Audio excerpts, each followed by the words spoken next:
situation qu'il devrait résoudre. Joseph était devant un dilemme. C'est-à-dire sa fiancée était enceinte. Alléluia. Imaginez la suite. Et Joseph cherchait des moyens, de voir ses moyens. Joseph, il était en train de penser, est-ce que je peux l'exposer, ou je peux l'épargner, ou je peux la protéger, qu'est-ce que je peux faire? La Bible dit que non, il pensait pouvoir rompre avec elle, dans la liste de Christ. Alléluia. Il dit que non, si c'est pas comme ça, ne dit pas aux parents, mais ça reste comme ça. Quand ils vont voir ça, ils sauront peut-être après pourquoi je n'ai pas voulu aller loin avec notre relation. Alors comme il pensait, alléluia, comme il pensait, l'ange de l'Éternel lui est apparu en songe. Et cet ange était précis. Il dit, écoute, Joseph, c'est normal, tu as raison. Tu n'es pas sorti avec Marie pour que Marie tombe enceinte. Ça, tu es d'accord. Nous sommes d'accord, nous tous. Même le ciel est d'accord. Mais le problème est qu'il y a un gars qui a donné cette grossesse à Marie. Il s'appelle le Saint-Esprit. Amen. Il n'habite pas sur la terre, il habite au ciel. Joseph dit, ah là, ça complique tout. Alléluia. Amen, chrétien. C'est la première fois qu'un humain est informé de la grossesse qui vient du Saint-Esprit. C'est la première fois dans l'histoire de l'humanité. Un humain n'a jamais été confronté à une situation pareille. Aucun humain. Et c'était difficile à avaler. Alléluia. Humainement parlant, c'est difficile à avaler. Si aujourd'hui on vous dit que non, c'est arrivé encore lui, il faut que tu sois marié. Pour que ce soit comme ça. Tout le monde va douter. Il va dire non, ma soeur, dis la vérité. Saint-Esprit, à cette époque, ça c'était avant. C'était quand? Avant. Alors là, je dis, c'est comme ça que les choses se sont passées. Si tu vas marier enceinte, c'est à cause de la grossesse qui vient du Saint-Esprit. Ah. Et quel est le problème? Le problème est que tu ne dois pas te marier en mariage. Pourquoi? Puisque elle va enfanter un fils. C'est-à-dire, là, il donne directement à Joseph le sexe de l'enfant. Ce n'était pas question de... vous appelez ça comment? Échographie pour aller voir, pour aller identifier. Non, non, non, non. Là, je donne directement à Joseph le sexe de l'enfant. Il va enfanter un fils. Et tu lui donneras le nom de Jésus. Il donne le nom de l'enfant à Joseph. Et il donne aussi la mission de cet enfant à Joseph. Tout a été bien programmé. Voilà l'auteur de la grossesse. Voilà le sexe de l'enfant. Voilà le nom de l'enfant. Et voilà sa mission. Alléluia. Amen, chrétien. Alors, avant d'arriver à la mission, voyons d'abord le nom de l'enfant. Que signifie ce nom? On a toujours parlé du nom de Jésus. Est-ce que tu sais ça signifie quoi, Jésus? Alléluia. Ça signifie quoi, Jésus? Ça signifie quoi? Jéhovah le salut. Ou Jéhovah sauveur. Voilà son nom. Alléluia. Jéhovah sauveur. C'est-à-dire, Jéhovah lui-même a visité la planète pour pouvoir sauver l'homme qu'il avait créé à son image, selon sa ressemblance. Lui-même, Jéhovah. Jéhovah lui-même a visité la terre. Il a porté un nom qui identifie, un nom qui englobe sa divinité et sa mission en même temps. Jéhovah sauveur. Voilà le nom de Jésus, c'est ce que ça signifie. Jéhovah te sauve. C'est pourquoi, à l'époque d'Ésaïe, le prophète, on l'avait donné un autre nom qui correspond et qui se marie avec ce nom-là. Il dit, il sera appelé Emmanuel. Dieu parmi son peuple. Alléluia. Dieu parmi qui? Son peuple. Le nom de Jésus nous délivre de tous les ennemis que tu peux identifier. Pour compter, quel que soit leur niveau, leur taille. Moi, je m'en fous. D'où ils viennent. Mais c'est une chose. Les ennemis de la justice viennent du diable. Les ennemis de la paix viennent du diable. Les ennemis de la sanctification viennent du diable. C'est lui l'auteur. Alléluia. Amen, chrétien. Alors, Jéhovah Sauveur devrait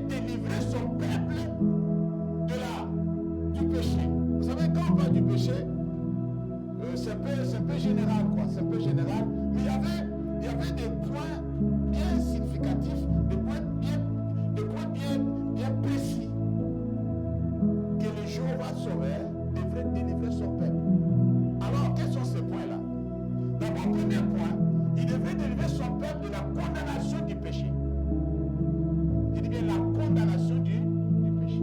C'est pourquoi la Bible dit qu'il n'y a plus de condamnation pour ceux qui sont en... Est-ce que vous comprenez maintenant comment ça se fonctionne? C'est-à-dire, celui qui a péché est automatiquement condamné. Condamné à la mort. Si vous voulez savoir. Condamné à quoi? À la mort. Condamné à aller en enfer. Point barre. Point barre. Le salaire du péché, c'est... Alors, c'est clair. Il n'y a pas de solution. Quels que soient les grands péchés ou les petits péchés, le salaire du péché, c'est la mort. Une personne qui a péché, comme Adam et Ève avaient péché, ils étaient condamnés à la mort. Automatique, c'était automatique. Ça se passe comme ça spirituellement. C'est pourquoi la Bible dit que non, c'est lui qui vit dans le péché, ou un pécheur, c'est quelqu'un qui est déjà mort spirituellement. Alléluia. La mort spirituelle fonctionne déjà dans cette personne. Il peut physiquement en train de vivre, respirer, faire tout ce qu'il veut, jouir de ce qu'il a. Mais en réalité, c'est une personne vivante, ce n'est pas une personne vivante. C'est une personne morte. Spirituellement, c'est une personne morte. C'est pourquoi il faut maintenant renaître en Christ. Alléluia. La condamnation peut être héritée aussi. C'est-à-dire, l'un des membres de la famille avait fait quelque chose. Il y a des siècles passés, il y a des générations passées, que cette condamnation a été prononcée sur toutes les générations. Par exemple. C'est pourquoi nous sommes condamnés par des choses générationnelles. Amen. Alors, si Dieu ne tourne pas les yeux pour voir d'où vient cette condamnation, il peut te faire grâce de te délivrer de ça, puisque toi, tu as voulu couper avec le cordon ombilical. Amen. Tu as voulu couper avec le lien. Tu dis non, à partir de moi, ça ne va plus fonctionner. Je vais me sacrifier. Nous allons voir ça. Je vais me sacrifier pour que ça s'arrête ici. Amen. Il est hors de question que ça finisse comme ça. Tu as compris que quelque chose ne va pas dans ma famille, quelque chose ne va pas dans ma vie. Alors je vais m'en débarrasser. Je vais mettre fin à cela. Le nom de Jésus est au-dessus de tout nom. La puissance est dans le nom de Jésus. Pourquoi? Puisque ce nom-là, c'est Dieu lui-même en action. En train de sauver les gens qu'il avait créés. La condamnation, bien aimée dans le Seigneur, fait que beaucoup de personnes ne savent pas comment sortir des situations où ils se trouvent, puisqu'ils ont été déjà condamnés. Je vais vous donner un exemple simple. Vous savez, un enfant né en prison, il peut grandir, même jusqu'à 18 ans, 20 ans, en prison. Il ne connaît jamais, n'a jamais vécu, n'a jamais su ou il n'a jamais expérimenté ce que les autres enfants libres vivent dehors.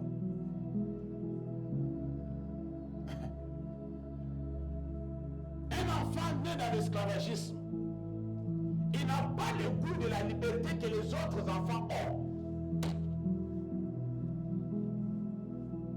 Ce qu'on appelle la liberté, il ne connaît pas. Il est né, il a grandi, il voit comment le maître de son papa ou de son grand-père est en train de les traiter comme des esclaves dans la maison de cet homme. C'est ça la vie qu'il connaît. Beaucoup d'entre nous, nous sommes comme ça. On n'a pas encore changé de camp. On n'a pas encore expérimenté le goût de la liberté. La Bible dit que nous sommes libres. Est-ce que tu expérimentes la liberté? Est-ce que tu vis la liberté? Ou bien tu entends parler de la liberté?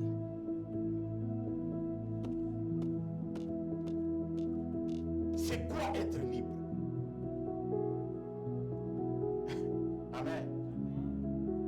Savoir la possibilité de choisir ce que tu veux. Est-ce que toi tu choisis ce que tu veux? Ou bien quelqu'un d'autre choisit ça pour toi? Il y a des personnes parmi nous qui sont toujours, jusqu'aujourd'hui, télécommandées par les humains. C'est ce qu'un humain dit, c'est ce qu'il fait. Il n'a pas le pouvoir de dire non à cet homme-là ou à cette femme-là.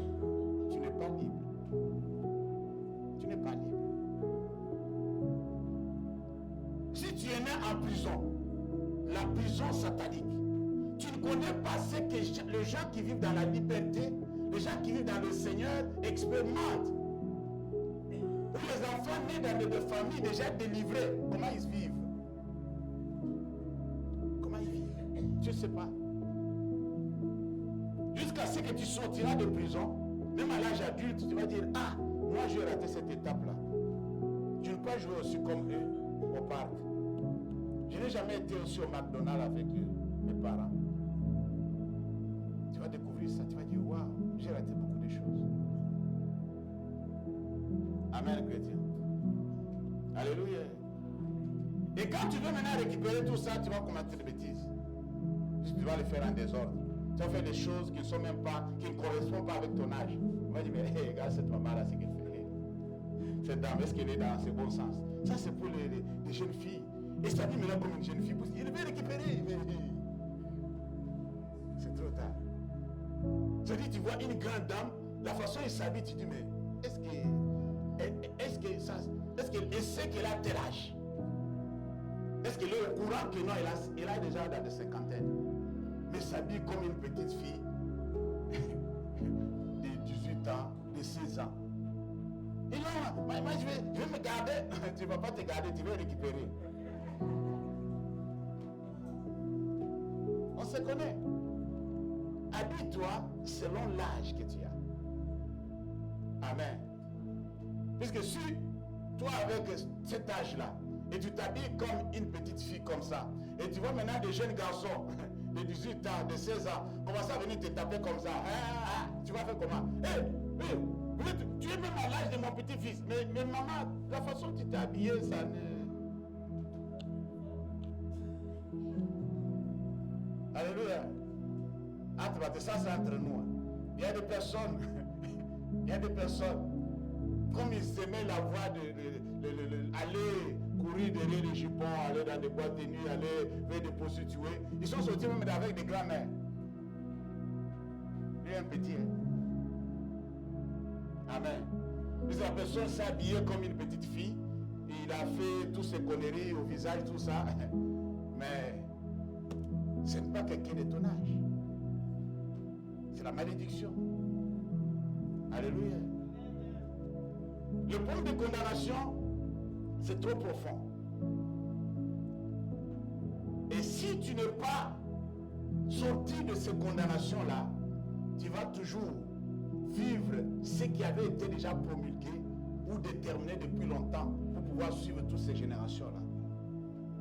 Alors si toi tu constates quelque chose comme ça, le nom de Jésus est une tour forte. Amen. Je dis bien une tour forte. Deuxième point, Jéhovah Sauveur était venu pour délivrer son peuple de la puissance du péché. En dehors de la condamnation, il y a maintenant la puissance du péché. La chose qui fait que tu n'es pas capable de sortir de la situation, que tu n'es pas libre de faire ce que tu veux. La puissance du péché. Le péché a une puissance. Mais le péché n'a pas la toute puissance. Moi, je me fais comprendre quand même. Amen. Le péché a la puissance. Cette puissance s'exerce sur les humains. Et on vient addictif, on vient dépendant de quelque chose qu'on ne peut plus sortir de la situation. C'est-à-dire la puissance du péché s'exerce sur nous d'une manière que je ne suis pas capable de ce que je veux. C'est ce que l'apôtre a dit. Ce qui est bien, je le sais, mais n'habite pas en moi. Chaque fois que je vais faire le bien, le mal tombe devant moi. Alléluia. Alors j'ai fait un constat que dans mes membres, il y a une autre loi qui lutte contre la loi de mon entendement. C'est-à-dire c'est une puissance. Ça c'est la puissance du péché qui s'exerce en toi. Ils m'ont passé, j'ai envie de pouvoir abandonner, de pouvoir laisser, mais je n'ai pas le pouvoir. Voilà la puissance du péché. Jésus était venu pour délivrer le monde de la puissance du quoi? Du péché. Les gens n'avaient pas compris dès le début l'ampleur de la puissance que le péché allait exercer dans leur vie. Puisque la plupart des fois, prenons un exemple simple, banal. Je vois mes camarades fumer, je vais aussi fumer. Je vais m'amuser à fumer aussi avec eux. Amen. Juste pour m'amuser. Mais je ne sais pas, je n'envisage pas ce que la cigarette fera dans le reste de ma vie. C'est-à-dire, comment je devrais être dépendant de la cigarette. Si on te dit le premier jour que non, comme tu es en train d'essayer de fumer, tu vas être dépendant de la cigarette, tu ne sauras plus sans tout le temps sortir. Tu vas dire, ah non, non, non. Et comme je l'ai pris, je l'ai jeté, non, je serai capable. Non, au début tu dirais que je serai capable. Mais tu as essayé comme tout le monde. Non, moi j'ai commencé à fumer comme par hasard. Les gens disent comme ça. Non, c'était comme un jeu. Je voulais juste faire plaisir à mes amis. Je voulais montrer aux filles que non, je suis aussi capable, puisqu'il y a des garçons qui sont intimidés un peu en quelque sorte. Il faut montrer aux autres que non, je suis aussi garçon. Amen. On a fait des choses puisqu'on voulait montrer qu'on est garçon. Mais ces choses-là nous ont mené à milieu. Un jour, j'ai rencontré ça, ma femme me dit, ouais, tu viens de loin. J'ai dit, ah, ancien, je viens de loin, bien sûr. Tu me vois arriver maintenant, ça fait longtemps. Amen. Alors, on a essayé des choses puisqu'on voulait aussi faire plaisir, montrer que nous, on est capable. Mais ces choses-là nous ont amenés loin. J'ai dit, mais très loin. Alléluia. Amen, chrétien. La puissance du péché. Cette puissance s'exerce sur l'âme. C'est l'âme qui devient dépendant de ce qui est le péché les communique de faire. C'est pourquoi la Bible dit que non, l'âme qui pêche, c'est celle qui mourra. Dieu a fait tout pour pouvoir isoler le péché dans l'âme. Il sait que le corps va pourrir. Alléluia. Le corps que tu es en train d'être content que je suis belle, je suis beau, ça va pourrir. Mais l'âme ne meurt pas. Alléluia. Il est là. Il avait dit à l'aide de ce patron que non. Alors moi je suis athée, moi je ne vais pas aller à l'église. Moi je dis déjà à ma famille que non, si je meurs, vous allez m'incinérer. Incinérer et brûler mon corps, c'est fini. Et le pasteur a posé la question, mais ton âme maintenant, il va incinérer. Oh, ton quitte là. Il a compris maintenant que c'est compliqué maintenant. Amen. L'âme qui pêche, c'est celle qui mourra. C'est l'âme qui va aller en enfer. C'est l'âme qui va brûler en enfer. Alors Dieu a condamné le péché dans l'âme. A condamné le péché dans l'âme. Alors, il y a maintenant cette force-là, cette puissance exercée sur l'âme d'une manière que non, l'âme n'écoute pas ce que l'esprit dit. Alléluia. C'est lui maintenant qui est en collaboration avec la chair. Ce que la chair lui demande, il lui donne. Je veux ça, je veux pas ça, je veux ça, je veux pas ça. Et l'esprit est là en attendant que tu meurs pour qu'il rentre auprès du Créateur. Amen. Oui, quand tu meurs, l'esprit retourne. Sans faute, il retourne au Créateur. C'est lui qui te donne la force de faire tout ce que tu veux. C'est la partie de Dieu en toi. C'est le mouchard que Dieu a placé en toi pour que tu sois connecté avec le ciel. C'est l'esprit de Dieu. L'esprit humain que tu as là. C'est ça, la partie de Dieu qui est en toi. Et si tu meurs, si le corps, c'est fini, l'esprit retourne au Créateur. Amen. L'âme va aller maintenant en enfer. Voilà comment ça fonctionne. Jéhovah Sauveur devrait délivrer l'humanité. Vous savez, j'aime la façon que Dieu a fait les choses. Je vais vous expliquer pourquoi. La Bible dit que non, par l'offense de seul, tous ont été corrompus. Le péché d'Adam et Ève, nous avons juste hérité. C'était automatique, ça s'est répandu. Voilà comment le diable fonctionne. Chaque enfant qui est né, déjà pécheur. Chaque enfant qui est né, la nature adamique, jusqu'à toi. Et tes enfants aussi, puisque c'est en toi. Mais pour la vie éternelle, on dit à tous ceux qui l'ont reçu. C'est pas tout le monde. Quand Jésus est mort, il est mort pour l'humanité. Bien sûr, à condition que tu l'acceptes comme Seigneur et Sauveur. Est-ce que tu acceptes que c'est vraiment Jéhovah Sauveur? Voilà. Et tu l'acceptes comme Jéhovah Sauveur. Là, ça se déclenche. C'est pourquoi la Bible dit que nous croyons au Seigneur Jésus, c'est un sauveur, toi, mais pas tes voisins. Pas les voisins. C'est chacun. Alléluia. Puisque toi, quand tu es sauvé, tu peux impacter ta famille. Tu peux maintenant prier pour ta famille. Tu peux maintenant prêcher à ta famille. Tu peux maintenant témoigner pour ta famille. Tu peux maintenant supplier de ta famille qui non, venez me rejoindre. Il fait beau de l'autre côté. Vous ne connaissez pas le goût de la liberté. Venez voir la liberté en Christ. C'est que vous appeliez avant que non, je suis en train de vivre. Je vis. Non, tu ne vivais pas. Tu mourrais. Alléluia. Amen, chrétien. Alors du coup, il y a une condition. Tu dois le reconnaître. Si tu ne le reconnais pas, tu es déjà condamné. Comme Jéhovah Sauveur, si tu ne le reconnais pas. Il n'y a pas d'autre possibilité. Mais pour quand le péché est entré, le diable a été très rapide. C'est comme le virus de Covid. Pour ne pas dire Ebola. Covid, on ne le voyait pas. On entendait parler. Amen. Et on est allés tous nous cacher dans nos maisons. Puisqu'on dit que dehors, c'était compliqué. Demandez au pasteur, même dans notre immeuble, la personne qui veut sonner, il sonne avec ça. Puisqu'il ne sait même pas si Covid est déjà arrivé au niveau de l'interphone. Est-ce que vous comprenez ce que j'ai dit? Et vous croisez au couloir, le voisin s'arrête. Il te laisse passer. Ah non, c'était compliqué. Je touche le caddie, je laisse, je vais toucher l'autre. La personne regarde, j'ai touché rien. Non, c'est pas, je ne touche pas. Dans le magasin, on annonce que non, chaque 2 heures, on est en train de désinfecter les caddies. Même si vous annoncez, il y a le virus sur les caddies. Quelqu'un qui vient avec ses gants pour toucher les caddies, quand il sort, il jette et les gants et le caddie. Quel traumatisme. On avait vraiment eu peur de notre vie. Et les médias nous disaient que ça n'a jamais arrivé, la mission de l'humanité, c'était... Alors, chaque fois que tu trouves la télé, c'était ça. Tu regardes dehors comme ça, il n'y a personne. Tu dis, ah là, c'est vrai.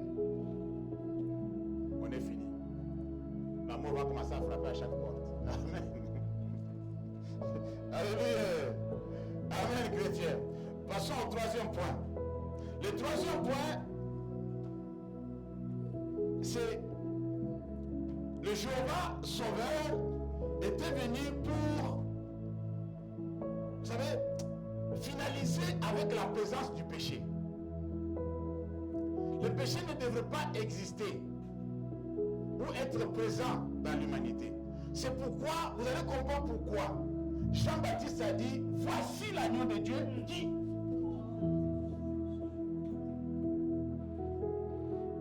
Le péché a été introduit.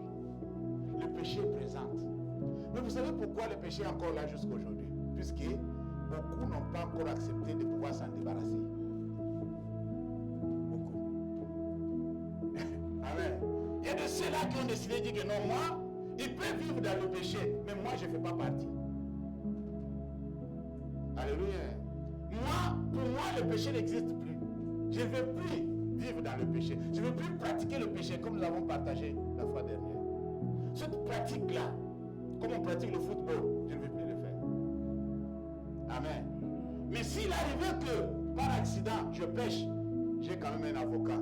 Je vais aller dire, Seigneur, voilà, je viens de tomber dans un truc là, bon, je ne sais pas comment je vais faire, mais je te demande pardon. Je te promets de ne plus encore passer par cette route-là, parce que cette route-là, il y a toujours des... Puisque pour ceux qui étaient en Angola, ils savent, il y a des coins qu'il ne faut pas passer.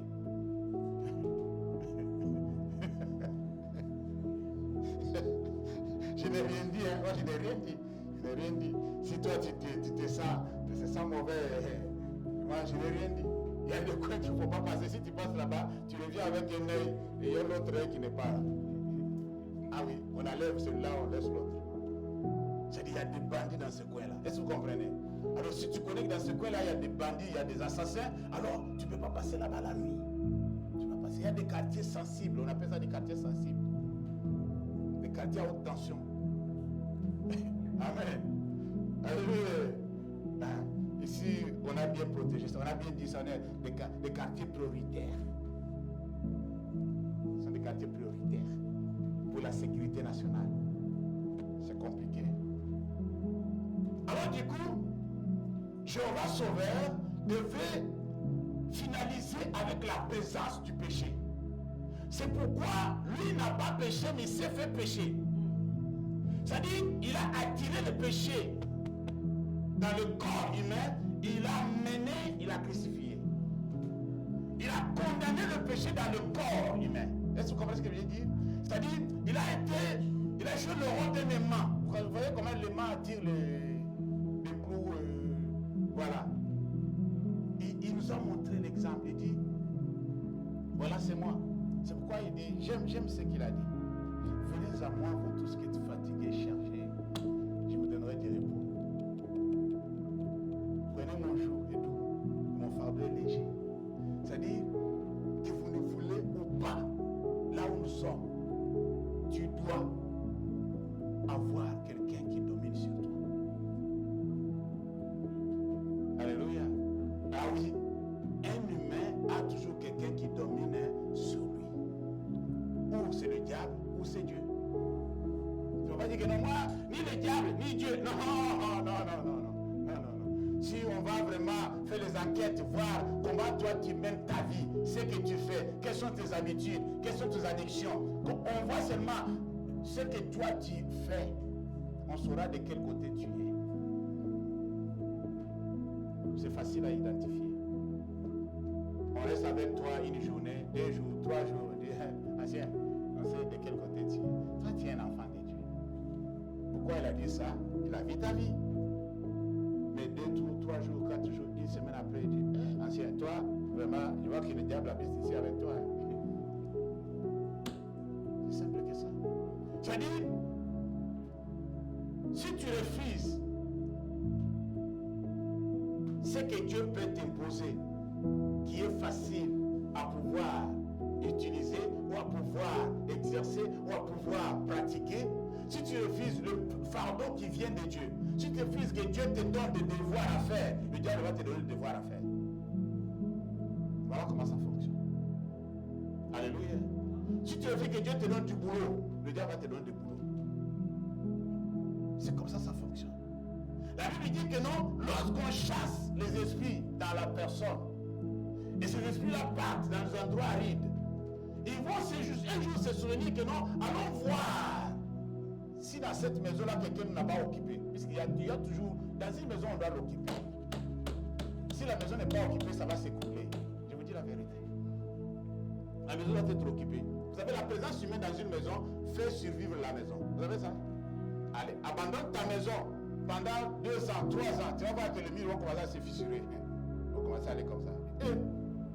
Mais si j'étais là, ça ne va pas. Non, vous savez, quand tu es là, tu chauffes la maison, tu as entretenu la maison, tu fais tout ce que tu fais, la maison vit encore. Si la maison est abandonnée, non, elle s'écroule. Alors le démon dit que non, allons voir. S'ils viennent et trouvent que la maison est balayée propre, il n'y a personne. Et il dit, bon, je vais apprendre encore une autre équipe. On va venir occuper la maison. C'est pourquoi quand les démons partent, il faut que l'Esprit de Dieu occupe la maison. Alléluia. Alors, l'Esprit de Dieu est porteur de beaucoup de dons, beaucoup de services, beaucoup de ministères, beaucoup d'appels. Amen. Il vient te donner encore d'autres devoirs. Il dit, tu ne seras pas désoccupé. Voilà pourquoi Jésus a dit, je vous ferai pécheur d'hommes.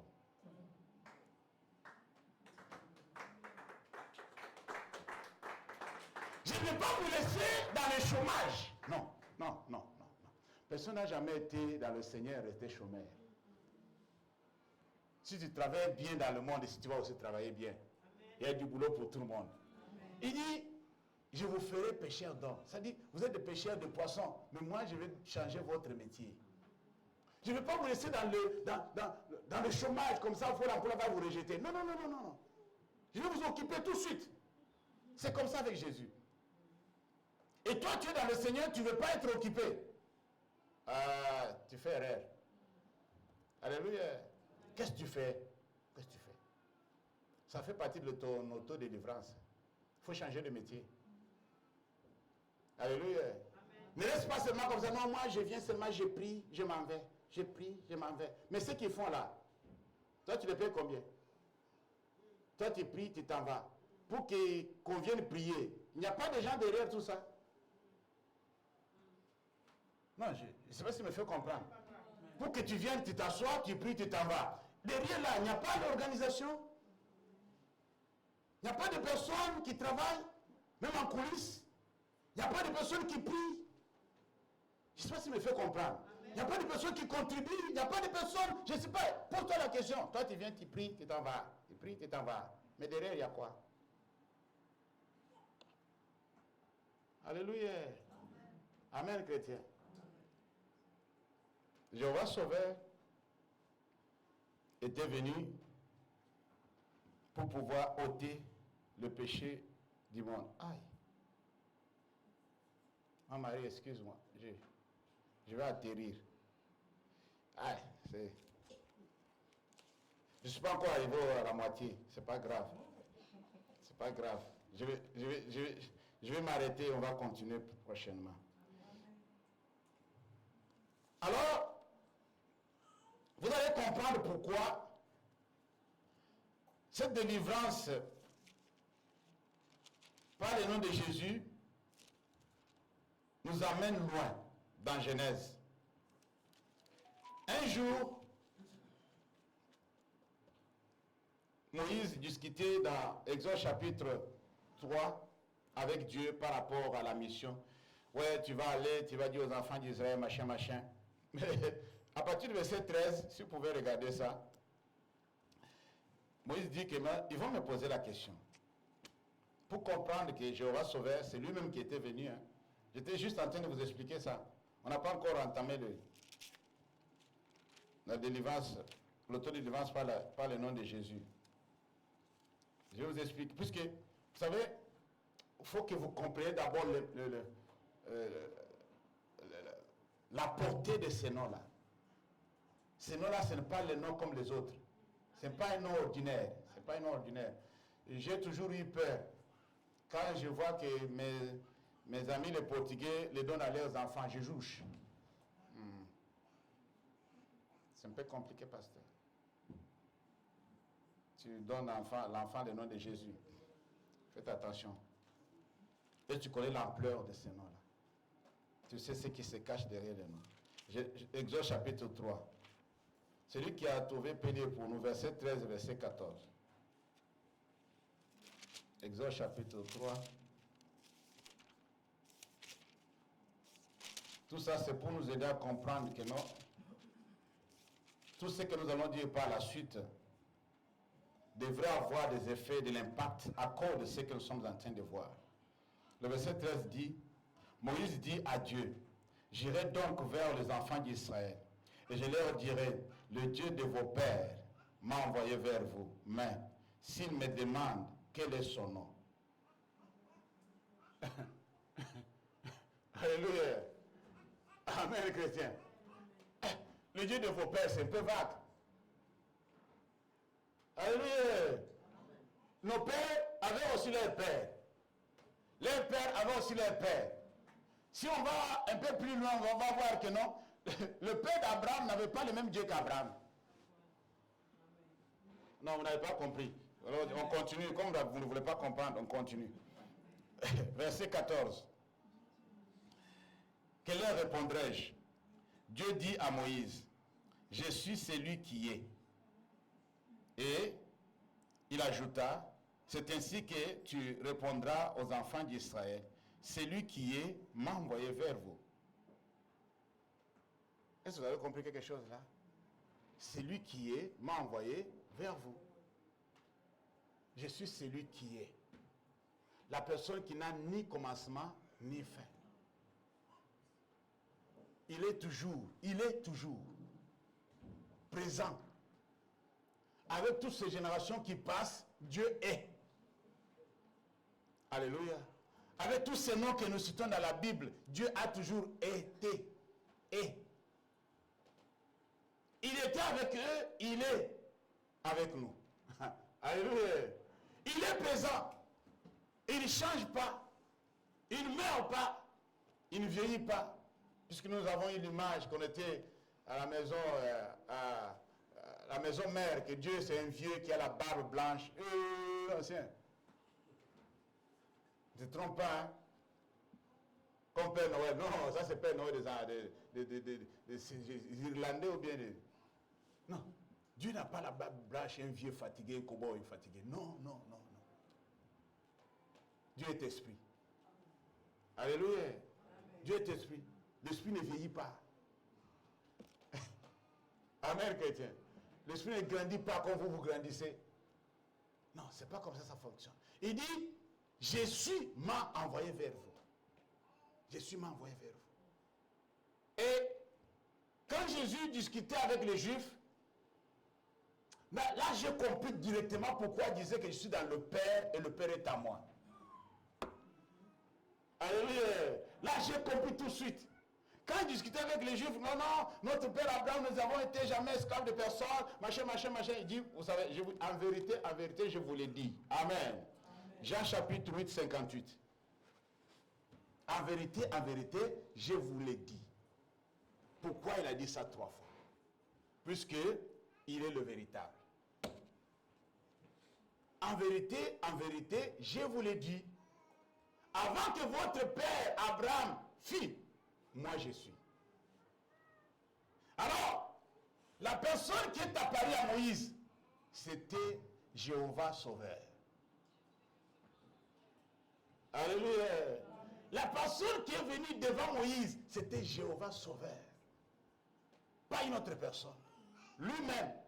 Vous pouvez raisonner d'une manière humaine pour dire que non, comment Dieu peut être là-bas, en même temps être ici. Est-ce que toi, tu es dans le domaine de Dieu?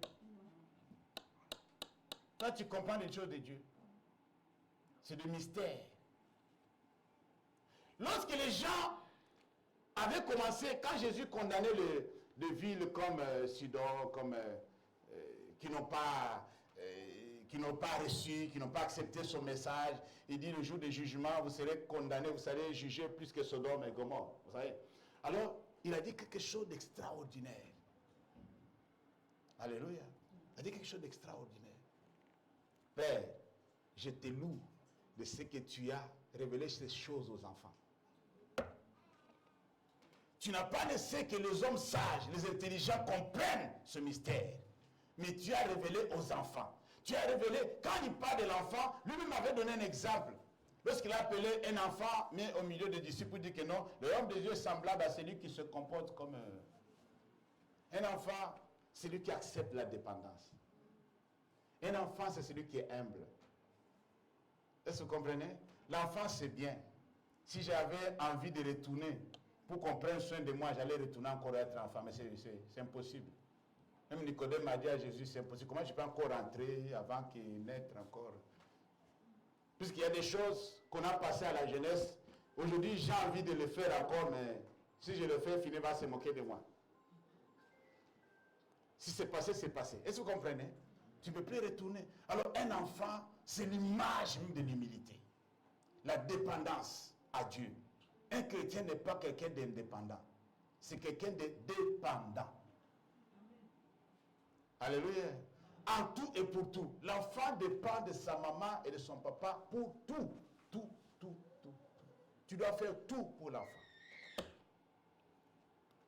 Alors il dit, Père, je te loue de ce que tu n'as pas voulu que les sages et les intelligents comprennent ces choses. Mais tu les as révélées aux enfants. Je te loue de ce que tu as voulu que ça soit ainsi. Alléluia. Ton choix me plaît. En étant dans le corps, il a constaté que le choix de Dieu était vraiment meilleur. Était meilleur. Lisons un verset. Avant de s'arrêter, puisque nous avons aussi quelque chose d'autre à faire après. Actes chapitre 4, verset 12. C'est par là que nous allons continuer la semaine prochaine. On s'arrête là, mais on va continuer à partir de là, la fois prochaine. Actes chapitre 4, verset 12. Voilà ce que la Bible dit. Une parole extraordinaire. Il y avait des discussions, vous connaissez, Pierre, Jean, ils discutaient avec le chef de peuple, le scribe, les souverains sacrificateurs, les caïphes, les Jean, les Alexandre. Il y a trop de noms là, ça ne m'intéresse pas. Le verset 12 dit, c'est une réponse qu'il donne. Il y a de salut en aucun autre, car il n'y a sous le ciel aucun autre nom qui ait été donné parmi les hommes par lequel nous devions être sauvés. Il n'y a de salut en aucun autre, seulement dans Jésus-Christ que nous avons appelé aujourd'hui Jéhovah Sauveur. Alléluia. Alors, aucun autre nom nous a été donné. Qu'est-ce que cela veut dire? Quand la Bible parle du salut, ça englobe tout ce que toi tu peux avoir. Les gens pensent qu'on parle du salut, on va seulement la vie éternelle, quand nous serons auprès de Dieu. Non, le salut implique ta santé financière. Le salut implique ta santé physique. Le salut implique ta délivrance. Quand on parle du salut, on voit tout ça là. Ta guérison, c'est le salut dedans. Alléluia. La vie de sanctification, c'est le salut. Le salut englobe tout, englobe tout. Alors, si tu veux tout avoir, il n'y a qu'un nom, un nom qui a été donné. Aucun autre nom par lequel nous devons être sauvés. Quand tu es sauvé, tu es vraiment sauvé. Sauvé de la pauvreté, sauvé de la maladie, sauvé de la péril, sauvé du péché, sauvé. Tout ce que tu peux citer, c'est sauvé. Le sauvé englobe tout. Alléluia. C'est-à-dire, il n'y a pas de choses. Moi, dans mon expérience, j'ai surmonté des limites que j'avais avant. Je vais vous l'avouer, j'avais des choses que je ne voulais pas demander à Dieu. Vous avez aussi des choses comme ça. Parfois, vous les négligez. Je disais que non, mais ça, non, je peux pas quand même prier pour ça. Amen. C'est peut-être telle chose, tu dis que non, ouais, non, c'est pas possible. Non, ça c'est honteux ça. Comment je vais prier pour ça? Hein? Tu dis quoi?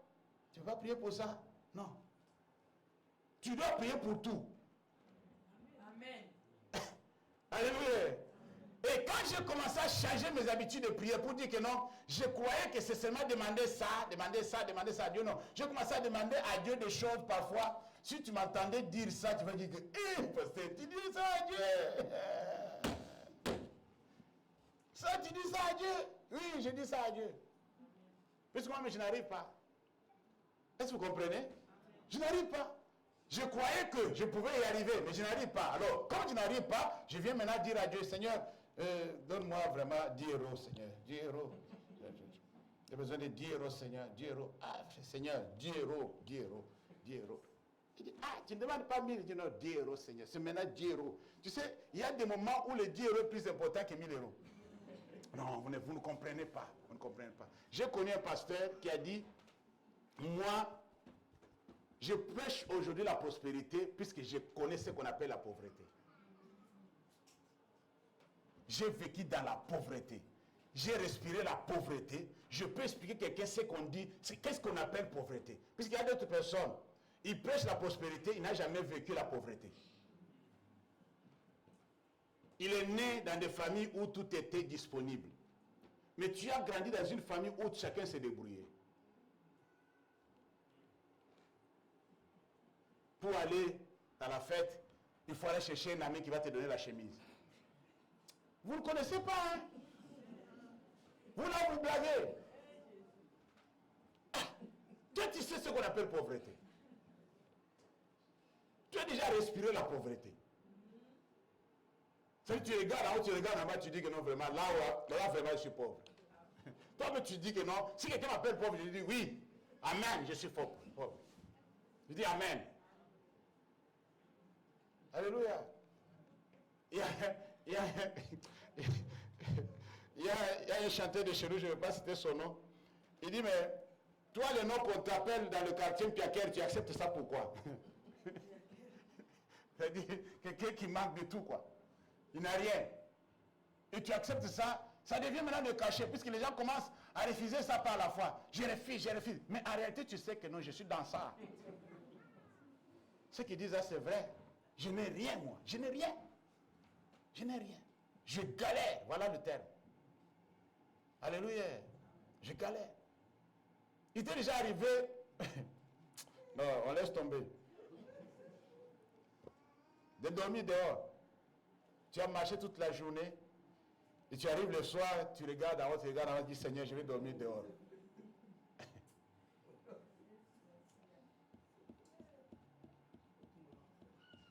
Moi, j'ai passé la nuit dehors en Europe, hein, comme un crochard, moi. Si vous voyez louer maintenant un appartement, il faut dire gloire à Dieu. Dehors, il connaît le coin, à Rome. J'ai passé la nuit dehors, en hiver aussi. Une association de Médecins Sans Frontières, ils ont eu pitié de nous, ils nous ont amené des sacs. Tu rentres dedans comme un barbare, tu tires. Qu'est-ce que vous croyez? Aujourd'hui, je suis là, je vois ma petite famille, je dis, ah, gloire à Dieu, Seigneur. Ah, Seigneur, est-ce que j'ai passé à voir? Il y a plusieurs raisons de dire merci. On s'arrête là pour aujourd'hui.